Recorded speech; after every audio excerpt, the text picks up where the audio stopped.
For a long time in America, earning $100,000 a year meant something very specific, something deeply symbolic and widely understood across generations. Because a six-figure income was not just a number but a promise, an unspoken guarantee that you had crossed a threshold where life would finally feel manageable, secure, and comfortably predictable. That number represented success in a way a few others did because it suggested that you could afford a decent home, handle emergencies without panic, take vacations without guilt, save for the future, and move through daily life without constantly calculating what you could and couldn't afford. Even today, social media reinforces this belief relentlessly, showing curated snapshots of people who claim to live comfortably on six figures, buying homes, driving new cars, traveling, and enjoying a version of life that looks calm, abundant, and financially resolved. What those images almost never show, however, is what that money actually looks like. Once it passes through the real machinery of modern American life, after rent or mortgage payments, after federal and state taxes, after healthcare premiums and deductibles, after groceries, transportation, insurance, childcare, subscriptions, and the countless expenses that quietly drain income month after month. Because the uncomfortable truth is that earning $100,000 in America today does not mean you keep $100,000, not even remotely close. And in many parts of the country, it no longer even guarantees what most people would describe as a comfortable life. The year 2026 exists in a very different economic reality than the one that originally defined the six-figure dream. And while inflation may no longer dominate headlines, the way it once did, the damage has already been absorbed into everyday life in ways that are permanent rather than temporary. Prices did not reset downward. Housing costs remained elevated. Rent increases locked millions of people into expensive leases. And mortgage rates transformed homeownership from a milestone into a long-term strategic challenge rather than a natural next step. Healthcare costs continued to rise quietly, often catching people off guard at the worst possible moments, while lifestyle creep expanded in subtle but powerful ways, adding layers of spending that didn't exist at this scale a decade ago. From higher insurance premiums to endless subscriptions, from increased transportation costs to childcare expenses that rival housing itself. This is not clickbait, exaggeration, or fear-driven storytelling, because the reality is already visible in bank statements, credit card balances, and savings accounts across the country. And the goal here is not to scare, but to clarify. What follows is a grounded breakdown of what it actually costs to live in the United States. 2026, based on real spending patterns, real household structures, and realistic assumptions about how people actually live, rather than how they imagine they should live. We will look at single adults trying to survive on one income, couples combining paychecks to stay afloat, and families attempting to balance housing, childcare, healthcare, and long-term planning all at once. We will compare low-cost states with expensive coastal cities, separate minimum survival from stable middle-class living, and clearly distinguish stability from true comfort and financial security. By the end, the goal is simple but powerful. To understand how much money you actually need, not to look successful online, but to live in America without constant financial stress. When people say they want to live in America, they often mean very different things. Even though the phrase sounds universal, because living can range from barely surviving to genuinely thriving, and those differences matter more than ever in 2026. For some, living in America means survival, which is defined by paying rent on time, keeping utilities on, buying basic food, maintaining transportation to work, and hoping nothing unexpected happens that could derail everything. For others, living in America means a stable middle-class life, where housing is secure, transportation is reliable, savings exist even if modest, and emergencies can be handled without immediate panic. And for a smaller group, living in America means comfort, where money is not a daily concern, where travel is possible, investments are growing, and long-term security feels achievable rather than theoretical. In 2026, simply living in America does not automatically mean thriving, because survival of living places people one unexpected expense away from crisis.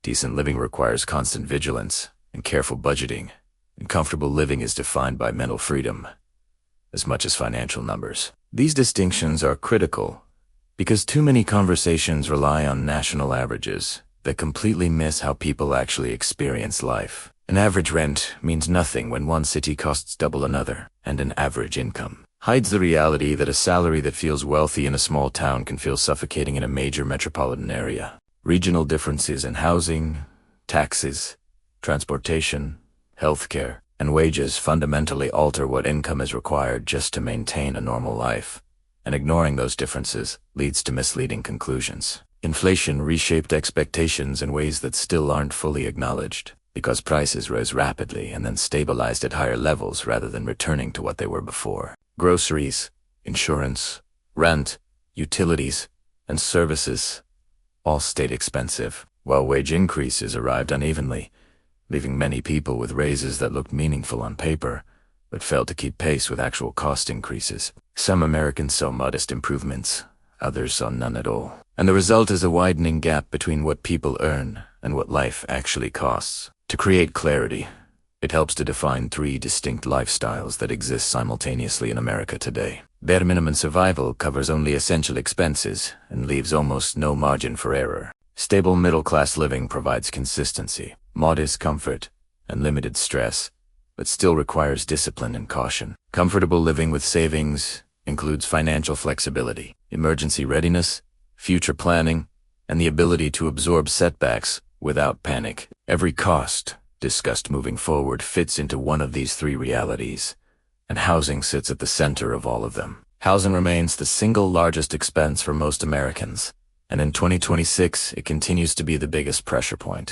Because even though rent growth has slowed in some regions, prices remain historically high. In major cities like New York, Los Angeles, and San Francisco, rent for a modest one-bedroom apartment often consumes an enormous share of income, with many renters spending well over 30% of their earnings just to secure basic housing. In mid-tier cities such as Dallas, Atlanta, and Phoenix, housing costs are lower but rising quickly, driven by population growth and demand from people leaving more expensive coastal areas. These cities are no longer cheap alternatives, and while they remain more affordable than major metros, they now demand significantly higher incomes than they did just a few years ago. In small towns and rural areas, housing costs are undeniably lower, but those savings come with trade-offs that are often underestimated. Jobs frequently pay less, healthcare access may be limited, and transportation costs increase because owning and maintaining a vehicle becomes mandatory rather than optional. Lower rent does not automatically translate to lower total living costs,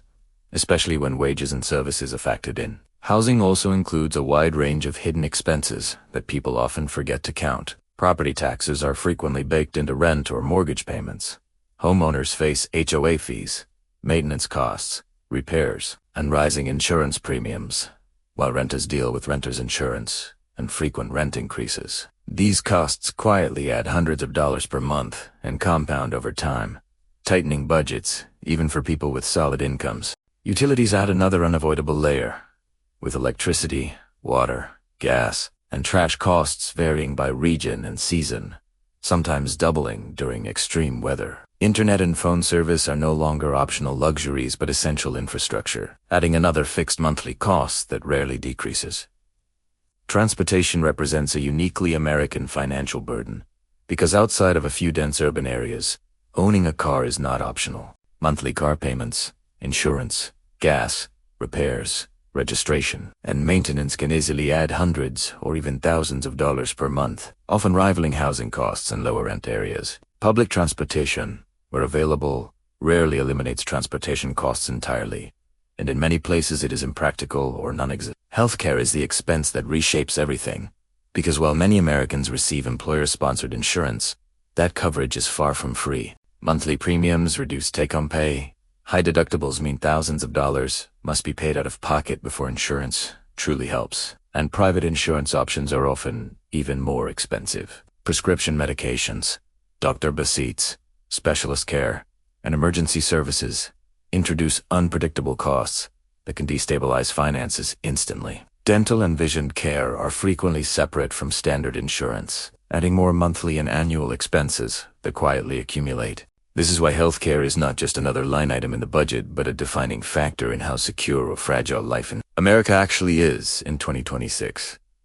It also explains why many Americans stay in jobs they dislike, because employer-provided healthcare creates a job lock, turning stable employment into a necessity rather than a choice. At these tests, it becomes clear that income alone does not determine comfort, because the structure of expenses matters just as much as the size of the paycheck. And that reality becomes even more visible once food, taxes, and family-related costs enter the picture, which is where the six-figure illusion begins to fully unravel. Food is one of the most underestimated expenses in America, especially in 2026, because while individual grocery trips rarely feel dramatic, the cumulative effect over months and years quietly reshapes budgets in ways that surprise even disciplined earners. Grocery prices remain significantly higher than they were just a few years ago.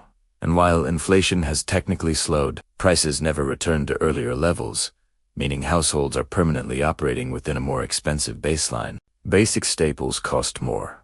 Portion sizes have subtly shrunk. And even shoppers who buy the same brands and cook the same meals often find themselves spending more without fully understanding why. For a single adult who cooks most meals at home and avoids frequent dining out, monthly grocery costs typically range from $300 to $500 depending on region, diet, and access to affordable stores. For a couple, grocery spending usually climbs into the $600 and $100 range, while a family of four can easily spend $1,000 to $1,400 per month without purchasing premium or organic products. Eating out changes the equation dramatically, because American life increasingly relies on convenience, busy schedules, long commutes, and prepared food rather than daily home cooking. Fast food feels inexpensive in isolation, but repeated visits quickly compound, while sit-down meals, delivery apps, and convenience dining quietly double or even triple food budgets. Healthy eating often costs more, as fresh produce, lean proteins, specialty items, and dietary-specific foods carry higher price tags than processed alternatives. Regional differences still matter, with coastal cities paying more and parts of the Midwest paying less. But no region has escaped rising food costs entirely. Food erodes financial stability because it feels unavoidable, because spending is spread across dozens of small transactions rather than one large bill, and because people rarely track it with the same seriousness as rent or utilities. Taxes are where the illusion of income begins to break completely.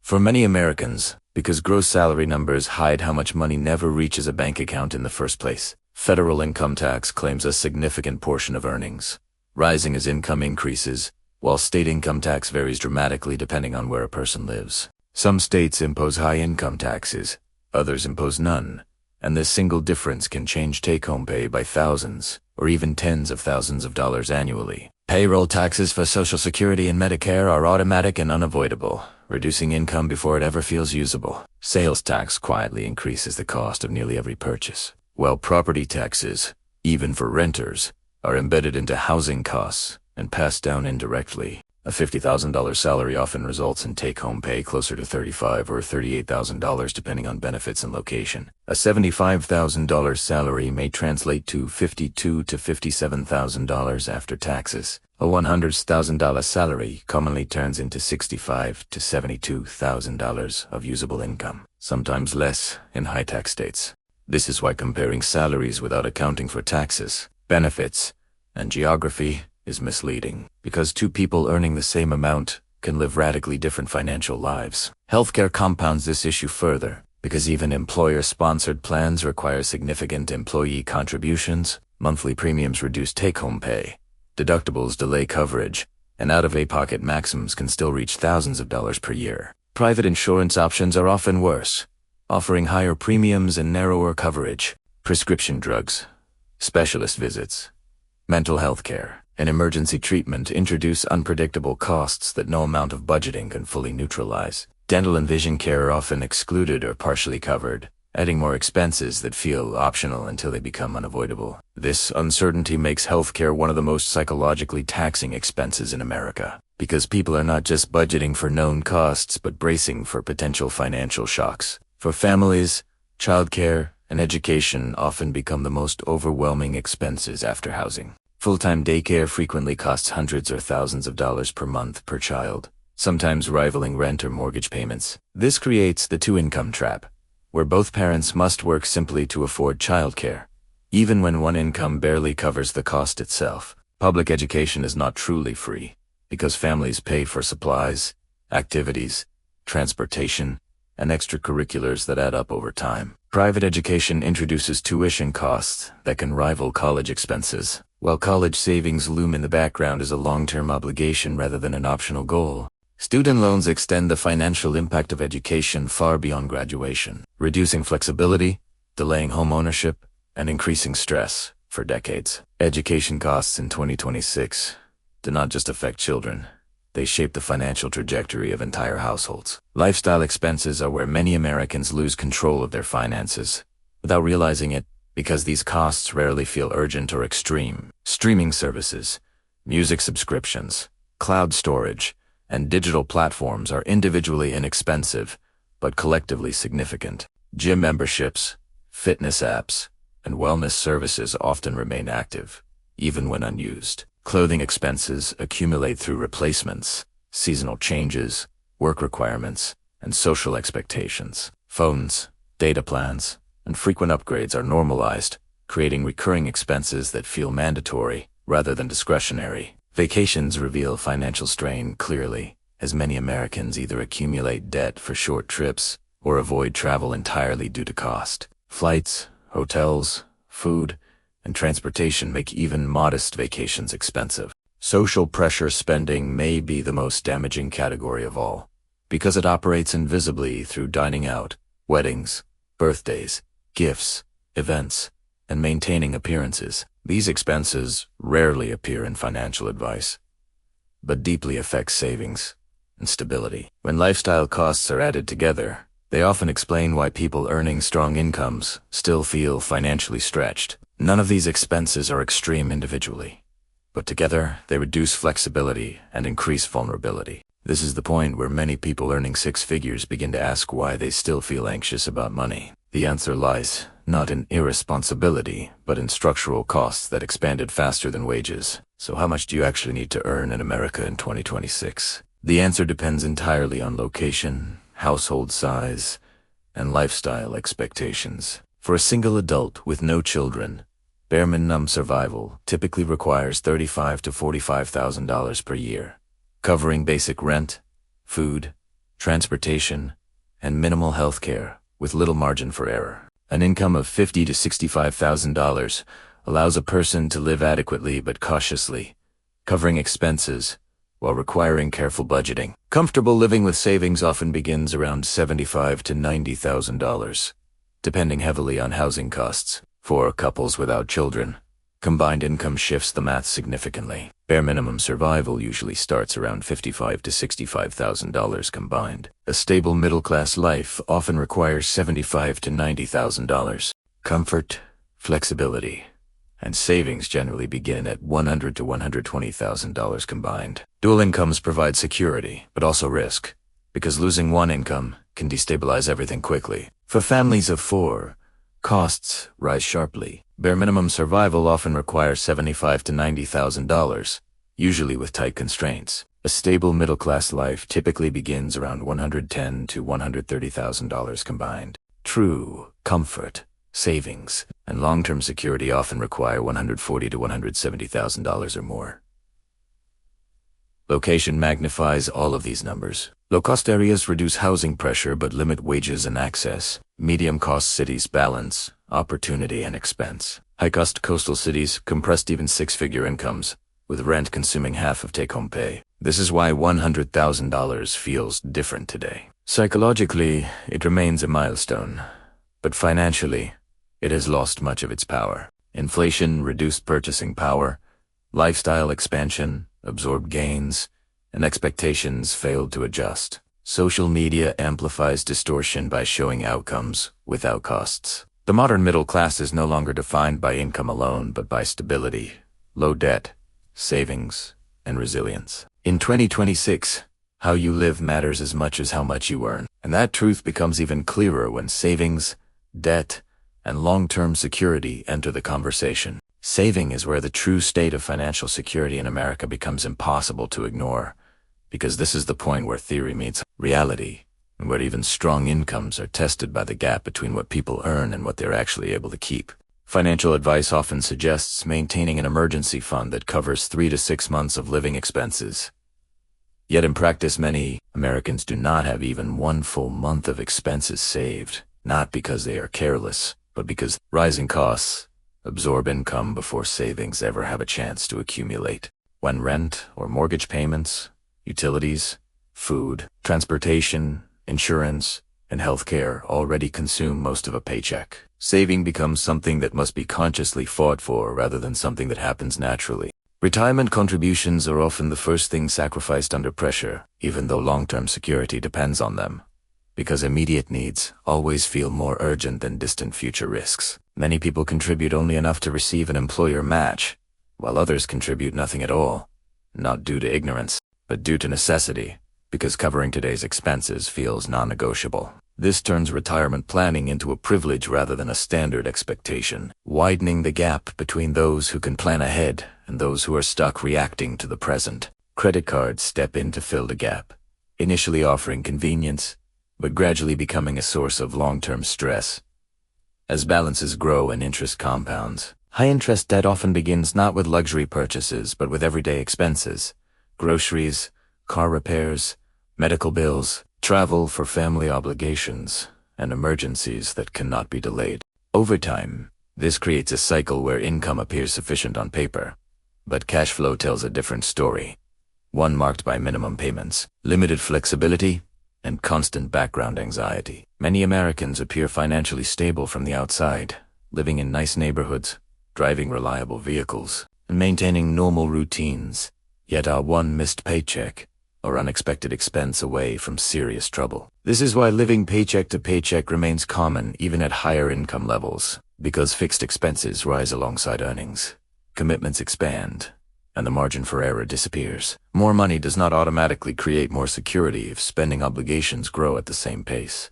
The American dream still exists in 2026, but it looks very different than it did in previous generations, because the path is no longer linear or guaranteed. Homeownership, once considered a default milestone, is now a complex financial decision shaped by high prices, elevated interest rates, strict lending requirements, and regional market volatility. For many first-time buyers, purchasing a home requires years of saving, strategic timing, and often external assistance, rather than simply reaching a certain income level. Upward mobility is still possible, but it is slower, more uneven, and far more dependent on location, timing, and financial literacy than before. What still works in modern America is stable income, intentional location choices, manageable debt, and disciplined spending, aligned with realistic expectations. Skills, adaptability, and financial awareness matter more than ever, because relying on outdated assumptions leaves people vulnerable to disappointment and frustration. What no longer works is assuming that a single income can easily support a household, that housing will remain affordable by default, or that progress will naturally follow effort without deliberate planning. The core challenge facing many Americans is not laziness or poor decision, but the tension between nostalgia and adaptation. Those who adjust expectations, reevaluate priorities, and align their lifestyle with economic reality can still build fulfilling, secure lives. Those who cling to old definitions of success often feel stuck, not because they failed, but because the rules quietly changed. To summarize clearly, survival income in America in 2026 covers only the basics and leaves almost no margin for error. Stability income allows consistent living with careful budgeting and moderate stress. Comfort income provides savings, flexibility, and resilience, enabling people to plan for the future rather than constantly react to the present. The people who struggle the most are those facing high housing costs,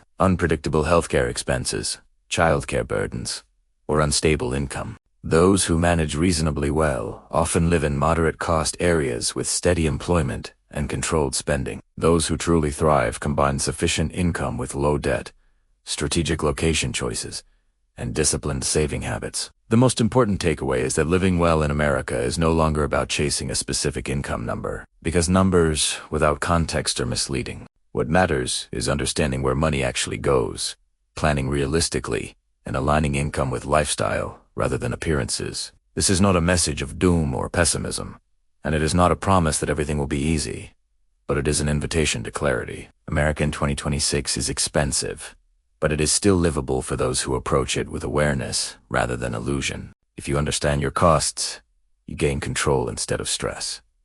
Where you live matters. How you live matters even more. And the real measure of comfort is not how much you earn, but how little financial anxiety you carry into each day. So the final question is not whether $100,000 is enough in America anymore. The real question is whether your income, your location, and your lifestyle are aligned in a way that allows you to live with stability, dignity, and peace of mind.